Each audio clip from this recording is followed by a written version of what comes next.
Hello and welcome back. For over 40 years, the people of Mindanao have been embroiled in a brutal conflict. The war involves mainly Muslim rebels known as the Moro Islamic Liberation Front and government troops. But the Philippine government has also long relied on Christian paramilitary and vigilante groups to fight the island's so-called insurgents.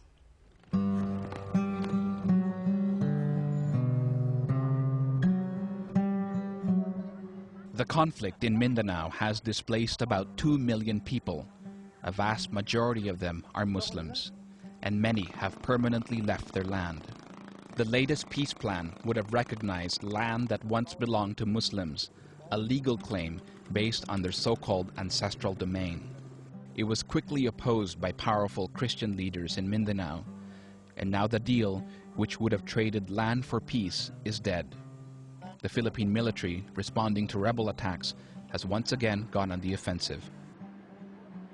The formula is really to maintain this status quo, wherein in the Bangsamoro communities, you put a heavy component of militarization in the area, and we maintain the violence. We circulate weapons so that there will be no semblance of order, there's no semblance of governance. And that's how the local elites gain control over the area. And so, like, if you go around these communities, there is no, you can barely find a working, a functional government. And it's really, it's actually guns and private armies. In the more lawless regions of Mindanao, there are worrying signs that militias, like the Ilaga, are once again being revived. So as of now, from our direct testimonies, yes, there are areas where they are training the Ilaga and similar groups. And yes, there are many arms, many weapons now selling under the table in all kinds of dealings. And then alert, almost all communities are preparing. In one village in North Cotabato province, I found members of one Christian militia who were willing to speak on camera. Their spokesman, the town mayor. What kind of training do you give them? No proper training really, but of course these civilians had a lot of experience during the war with the MILF since 1970s. Of course, the people here are already used to holding guns, and they have experiences through the war. Are some of these militias part of the Ilaga movement? Many of the old militias were remnants of the Ilaga, and but they are reformed Ilaga. But the war that had started last June, of course, had rekindled the spirit of Ilaga within their hearts, and they wanted, of course, to get revenge from those who had made atrocities in their communities. When you say reformed Ilaga, have they changed their behavior? Have they become more respectful of human rights? During peacetime, of course, they have reformed because they have set aside their arms. But as the war again broke out, they wanted, of course, to be of help to the citizenry of this municipality. That's why they bring back again their arms and then regroup again, so that they can defend effectively their communities. But yeah, not the same as of not the same Ilaga of 1970s. We're in the MIC offensive in the different Muslim communities. This militia receives its weapons and ammunition from the military and the local government. With the failure of the peace agreement, there's even a bigger plan to distribute thousands of firearms to similar militias across Mindanao. The program would also integrate local militias into the national police force as so-called police auxiliaries. It's a plan pushed by Ronaldo Puno, head of the Department of Interior.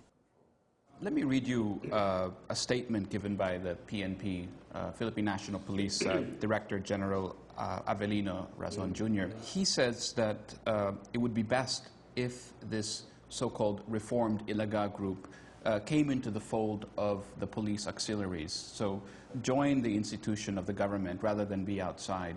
What do you have to say to that statement? Well, if they exist, okay, if there are such people that are out there, certainly it would be good if they return to the folds of the law. If they want to help in the situation, they should join the Philippine National Police, discover the roles that we believe they can be effective in, which almost probably will not be engaging in firefights and involving themselves in armed conflict. So you would accept them into the police force? Well, if they qualify, you know, if we have standards, of course, if they want to apply as policemen, but as a group, as an Ilaga group, no, that is not allowed by our provisions of existing law. There cannot be an organized vigilante group, organized whether Christian or Muslim, anywhere in the country. That is illegal. So, no, not as a group. But it would be okay for individual Ilaga members to join the police? If they are qualified, if they are college graduates, and if they swear allegiance to the Constitution and to uphold and obey the law, sure. Anyone in the country is free to apply. Even if they may carry certain fanatical beliefs? No, we have psychological tests that we have with respect to these people. Let me just be very clear about this. We do not like vigilantes, Christian or Muslim. We do not approve of any kind of armed movement by anyone against any other segments of the community. That's a police function which only the police should be allowed to undertake.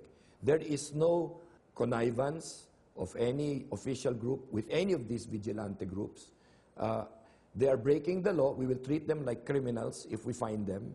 So anybody that says they're there should tell us where exactly they are, because if they have specific information, you should test us by our reaction. But the official reaction has long been one of denial and indifference. Even the political leaders who are most identified with this movement say, no, no, no, no, we are not approving of this. The military said, no, no, no, we can take care of the peace and order situation. We don't need to revive the Ilaga or other fanatical groups.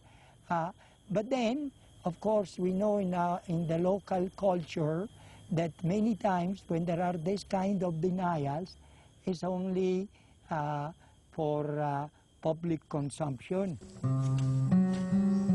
The most important is not to revive the complex of fanatical violence, because that becomes like a kind of cancer that can spread again.